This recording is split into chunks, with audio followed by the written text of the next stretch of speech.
that's my origin, that's my roots. And I was very curious of like, what are your roots? Why do you do this? Because I think, Gavin, you're right. She is deeply unhappy. There's a clear unhappiness there. And I think when people don't want to be doing media, um, you gotta raise the amount. You gotta raise the money. Like that's what Mhm. keeps you in it, is like, okay, I'm doing this for the paycheck. The vanguard will be there. Well, Um, speaking of Anna, do you have any thoughts on her, pertaining to the context that I mentioned earlier with you yeah. convincing her to stay at the Young Turks? I will say she seems pretty miserable to have made that decision. So I don't know if she blames that on you potentially. Maybe there's some resentment there. That'd But be I think funny. she's downright miserable at TYT. She won't even go into the Poly Market studio 75% of the time. It just seems like the vibes are off. I mean, she said this on air. She said, "I hate this industry. I hate my job, except for the few people in chat that still love me," or something weird like that. So do you sense that? Do you think that she's like looking for a way out, or that she would take a job, say at Fox News if they offered her one as a contributor? Do you think that she would take a? Yeah, so that's a really interesting question, that last one. And that is, to your first question, what I really wanted to talk to her about. Um, Obviously I wanted to ask her, hey, why do you cover these issues from this right-wing framing? Whether it is homelessness, drug addiction, or the LA fires, or the Tren de Aragua, and all this. Why do you hit on Karen Bass all the time? Why did you want to recall Gavin Newsom? I hate Karen. I mean, I hate Gavin Newsom. I don't hate Karen Bass, but we can do way better than Karen Bass. I am to the left of Karen Bass. California, sadly, does not have a robust, progressive left movement, an insurgent, squad of the Democratic Party in this state. We need one. But you can't throw down with the recall Gavin Newsom movement without handing shit to Republicans. Larry Elder. She doesn't get that stuff. Now, this is spoken as someone who really hates Gavin Newsom, but it is so ironic that now Gavin Newsom's doing the exact same thing that Cenk and Anna have been doing. But so I wanted to ask her sort of substantively, and I feel like she would have had great arguments. Here's the article I brought up. This is this is the reporting. I defend these statements, and I think she actually would have done really well against me, to be honest with you. Then I wanted to ask, what are your solutions to some of these things? Because it sounds like you are de facto pro-incarceration. It sounds like you are de facto Republican when you hit Democrats like this. So that was sort of part of like, what is your solution? Because she never says it, right? It's always like, look, these buildings are being taken over by undocumented immigrants. Huh? See that leftist? You think I'm crazy? And it's like, okay. But like, if you do think that's happening, what's the solution? Because right now they're sending innocent people to Guantanamo and to El Salvador and shaving their heads because they had a tattoo for autism. Okay, so like, do you understand the kind of rhetoric and what this feeds into? So that's sort of like what I wanted to, but I think more fundamentally, I really wanted to be like, are you happy with what you're doing? Did you ever consider yourself on the left or a progressive? Why do you like the news? Because for me,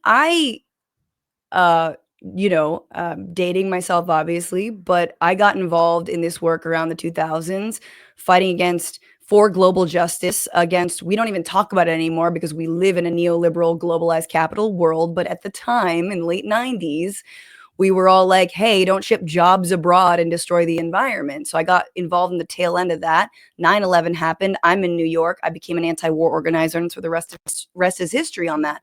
Very much involved in left media and sort of gone from there. And, that's my origin, that's my roots. And I was very curious of like, what are your roots? Why do you do this? Because I think, Gavin, you're right. She is deeply unhappy. There's a clear unhappiness there. And I think when people don't want to be doing media, you gotta raise the amount. You gotta raise the money. Like that's what keeps you in it, is like, okay, I'm doing this for the paycheck. And so honestly, I don't think she would necessarily take a job at Fox. The problem is, I do think that she could have taken a job at like a CNN or like a sort of more middle of the road organization. that would have given her more money than what she's currently, although I think she's fine. I don't think she's making like, a couple mil that she thinks she's she not making could have made. Hassan's money. She's not, obviously we've seen the the meltdown that wasn't, that was like the most revealing shit ever, dude. So I'm sorry you don't have as many Porsches as Brianna Wu, Anna. So it's a really interesting question. Yeah, so I mean, I totally agree with all of that. I guess I would just say that, in my opinion, I do think she would take a job elsewhere if they offered her more money and it was a more right-wing, network, like even like somewhere like the Daily Wire. It seems like the Daily Wire is going down in flames, but like I could totally see her taking a job at one of those places and kind of being like, oh, like they trot her out on like one of those shows like The Five or whatever. It's like, oh, she's like the progressive, like kind of how they did with Tulsi Gabbard back when she was big on Fox before literally joining the Trump administration. So that's my analysis, but it's interesting to think that, like, I guess kind of what I'm getting at is, we're talking about Anna's larger ideological pivot. A lot of Anna, when it came to Dave Rubin, she was quick to acknowledge that, oh, this is all bullshit. All of his excuses are fake. He's doing this for money. He wants a bigger paycheck. He's going wherever the money is. And admittedly, that's, kind of been a lot of our analysis too, not just with Anna's transition, but Cenk too. They realized there's a ceiling on progressive media. At least they thought there was after Bernie Sanders was over. And they're like, fuck it. We got to do this. We have to go, to the right. We have to pander to people like Glenn Beck and Charlie Kirk and Dr. Phil, because that's where the money is and that's where the sponsorships are. That's kind of at least a big part of how I see it, partially probably because I listened to TYT for so long and I heard so much about the corrupting influence of, big money in politics. Sure. But who knows? But I guess I think it's deeper than that. I think Anna is a true believer. And that's sort of what I wanted to like also ask. Like, it's like, they will never admit they're centrist, but they are fundamentally centrist, right? They have critiques of Democrats. They want money out of politics. But ultimately, they think the left goes too far, is too woke. I mean, what about their arc isn't the same fucking arc of every boomer ass, fucking Dave Chappelle, I got some money and now the kids are woke. Like, it's the same trajectory as everybody else that we've seen. Like, we've seen this before. Okay, so Bill Maher, whatever. I could, all these people. And funnily enough, I had this conversation with her around the birthing person stuff, and I've like, not to toot my own horn, I'm pretty persuasive. She even told me after this conversation, she's like, I know, I could see why you were an organizer. Cause around the birthing person stuff, I was like, look, I know it's weird language to you. Like, I know it sounds, like really clinical and whatever, but trust me, it's not used on the streets in a broad context. Okay.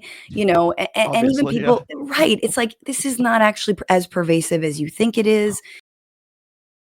And then I used Dave Chappelle as an example. I was like, Dave Chappelle is 5 specials deep into like psychologically dealing with the fact that a trans woman tricked him at some point and he enjoyed it. You know what I'm saying? Like, what is going on? Like, he has gone off the total deep end. And I, of course, cause I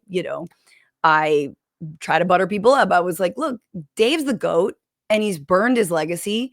You're a GOAT in what you do. I mean, and don't burn your legacy. And it kind of like sunk in a little bit. And for months there, she didn't touch it. And everything was like a lot better, because look, when Anna's cooking on corporate stuff, when she's cooking on like certain, policy loopholes, when she's making fun of billionaires, it's all good. And she does her homework. Yeah, she's good on some stuff still. Israel, We reacted to a really heartfelt and touching clip of her at the DNC, and she talked about how she would always stand by Palestinians because her family is from Armenia, and the Palestinian people welcomed her grandmother after she fled an ethnic cleansing, right? Yeah. So there is so much to respect and love about the commentary that has come from a long time, from them from a long time, but it's just the weird hiccups, right? It's like it pulls you out of the matrix. It's like, why are you doing this? And another example I wanted to touch on with you, because I think it crosses so many points and aged like fine wine on your end, right? Because Cenk tried to humiliate you for this and we reacted to it at the time. And I was like, just you guys fucking wait. You were talking about using whatever executive orders to house people like Guantanamo Bay early, right? And Anna Kasparian and Cenk, they go out there and they're like, Bill Clinton did this with the Haitians in the 90s, and nobody said anything. And I was like, that's a human rights atrocity and also not the same thing that's happening. Look, I'm a leftist. I'll be like, I don't agree with Bill Clinton on everything. That was a bad foreign policy decision. And then also, that's not the same thing as housing illegal or undocumented migrants or whatever the fuck they said on Guantanamo Bay. But you brought up the fact that this was going to expand. And I believe you referred to the Chinese Exclusion Act from back in the 1800s. Then, lo and behold, Donald Trump comes out and he cites the Alien Invasion Act of 1798, an even more obscure, more discriminatory, more opaque policy that's going to allow him to do what FDR did to Japanese Americans during World War II, one of the biggest black stains in American history. Like, you were 100% right to call that out. He 100% poured cold water on it. He tried to make you look like a crazy lefty then, and he has never run a single correction about it. He also has. I know. And like, look, I want to just be clear. Like, when I said, he was like, oh, you think there's going to be camps? That's so insane. And then it's because I had read an article. There were a lot of undocumented Chinese American or Chinese people in this country, not Americans, but Chinese people living in this country. And I I don't think I should have done this, but I was like, those are my people. My mom's Chinese, right? Immigrated here when she was 10. And so I was sort of like trying to appeal to like maybe his personal, and I think it didn't land because he thinks that like we're protected. Like, are you kidding me? No, we're talking about them. So he laughed in my face because he sort of thought that I was trying to victimize myself, which I wasn't. I was just trying to like tell you that like these are communities that I know that are, that have helped build this country. Weird. That's so weird. Okay, now we're good. Sorry, guys. Just pretend that didn't happen. We're rocking and rolling again. Okay, sorry, I was touching things with my elbow. I'm in obviously a different setup. I look like I got kicked out of my own home studio, but just because Matt had to use the other studio, I look like I got fired from TYT. Now I got to be in a different studio. No, we were hoping that you would show up with a rucksack, maybe outside on like a crossroads on a dirty town. I wish we could just be silly about this. I'm literally streaming right now. No, it didn't work. Is the mic? Yeah, everything's fine. Oh, all right. Bye. I'm watching on a delay. Oh yeah, Matt's a fan. Hell yeah! Well, that's great to hear. I think the real thing is like, what's upsetting to me is I don't think Cenk is actually in touch with some of the communities that are in the crosshairs of Trump's policies at all. I don't think he's been in touch with them for decades, and I don't think he cares to be in touch with them. Right? There are many organizations right here in Los Angeles I get notifications on my phone right now. There are ICE raids going on in neighborhoods not so far away from here, right? I'm going out doing some Know Your Rights, pamphleting on Sunday, trying to organize some people around me. Like, they don't care about those folks. They don't care about giving them a platform. There are many organizations who are doing amazing work. They don't care. And in part because I think Cenk thinks because he got booted from his own organization, Justice Democrats, he's done with activists. Fuck them. Like, there's a lot of history of Cenk feeling burned by, activists who dared say, hey, man, some of your old tweets make us look like garbage and their funders don't like it. So we love you. You know what I mean? Like, there's just so much history there. But the point is like, you really should always tune into creators, especially if they're on the left, who like at least attempt to bring on union organizers, right? Who are attempting to bring on like immigrant rights work, people do immigrant rights work, actual trans people who are either covering or in the crosshairs of the current anti-trans legislation. Like, that's how you know. And they don't. They truly don't. Meanwhile, they'll go to the RNC. Rudy Giuliani walks by and like, hey, buddy, how's it going? Let me give you a softball interview. It's just like, it's disgusting.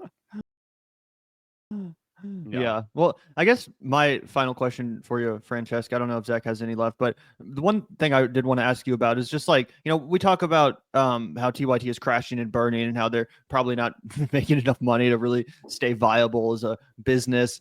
What do you think the future holds for TYT? And trust me, I don't want the, innocent people working there, Bart and Ernie or whoever the fuck, I don't want them to get fired and lose their job. So when we cheer on the the downfall of this network, it's really about the Cenk and Anna's ideology and the way they've treated you, the way they've smeared people like Benjamin Dixon, Emma Vigeland, et cetera, right? Just to clarify. But do you think that we're kind of on point when we make those predictions? Do you think that it is possible that TYT really is circling the drain, and part of the reason why Cenk and Anna are acting the way they're acting is because they're panicked? I mean, I think what's crazy about what's happening is you see the full Kasparianization of TYT and Cenk Uygur's brain. It's like, she, for many different reasons, is, she's kind of black pilled, and she is, and I think Cenk at some points is an actual, or thought he was, a progressive. I think he thought he was. But I also think that the reason I say the election broke his brain is because I think these are two very, very egomaniacal people who, again, brain broken. I don't know. Yeah, brain broken. Racial slur. They don't have a tether to movement organizing, to, again, I don't know who their mentors are politically. They don't really have a tether, and they don't seem to care. And the more they are gently either called in about an issue or outwardly called out, however it is done, whether it's inside the organization or outside the organization, they only react. They are like wild feral animals. They cannot incorporate that. Cenk took great offense when I talked to Mondale Robinson about, like, can't you learn from us? And it's like, yeah, buddy, because we are literally, I've learned from Cenk. I sit there and listen to him, scream for 15 minutes on a 20-minute segment, and I get 2 minutes of that. You know what I mean? Like, we sit there and we listen to you, right? You have incredible sway, but who do you listen to? And do those contributors who you have on your show actually enrich it, or are they just there to kind of like sort of pad out your monologues? Like, what's going on here? And so every time I have someone on my show, I learn from them. That's why I have them on the show. You're supposed to learn from people around you. That's sort of what, like, being politically curious is. Seems like he's only curious when it comes to Charlie Kirk, where his mind's at, right? That's when Cenk is curious, is what's Jillian Michaels think? What does Dr. Phil think? Let's listen to them, but let's listen to none of the people that I used to call my allies, who used to be on my network, right? I mean, it's just like, I've done it. That's why I said I've done it privately. I've done it publicly. I've done it nicely. I've done it cruelly. Like which way? You're barking up the wrong tree over here. Pivot. And he takes that as like me being draconian, guys. You and I, we're imposing our will. And once again, old Gen X man thinks internet is real and is like trying to tone police him. Like, this is the same story of everyone, right? And so I don't know where they go, but I do know that, like, they're going to definitely, this is going to come to a head between them, because you can't isolate everyone around you. You can't piss off everyone around you before actually eating your own. That's going to happen. Or they're just going to get a cash infusion or whomever they need to take money from. I really don't know. I mean, I think the other thing to know is, like, please give us another Polymarket sponsorship, or else we're going to have to declare bankruptcy. Like, that's where we're headed. Because as you mentioned, their members are leaving in mass. It's not just one or two people. Like, their subscribers are going down, their members are going down. I watched the TYT main show more than I would like to admit, and they have no fucking defenders in their chat. Almost no one is actually. It's a lot of hate watchers. And it's a lot of hate watchers, or people that are just kind of like passively watching it without actually giving a fuck, seemingly. Like, there's no passion. That you have 10 times as many passionate supporters and loyal fans, even though your channel has 150,000 subscribers and theirs has 6 million. Like, it's really wild to see how irrelevant that subscriber count ultimately is. But ultimately, I do think it's the damage report that's kind of holding up the network, which is why I found it disappointing that John didn't use that leverage to, assist and help you out and stand up to Cenk. We talked about that yesterday.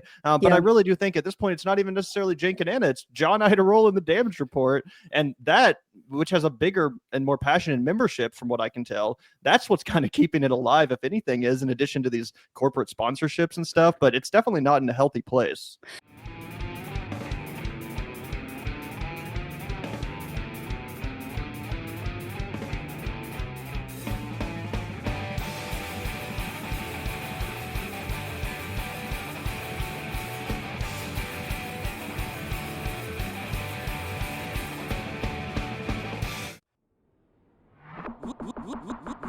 Look out the door if you hear an ambulance. The Vanguard will be there, sir. The Vanguard will be there, sir. The Vanguard will be there, sir. The Vanguard will be there. Be there. The Vanguard will be there. Be there.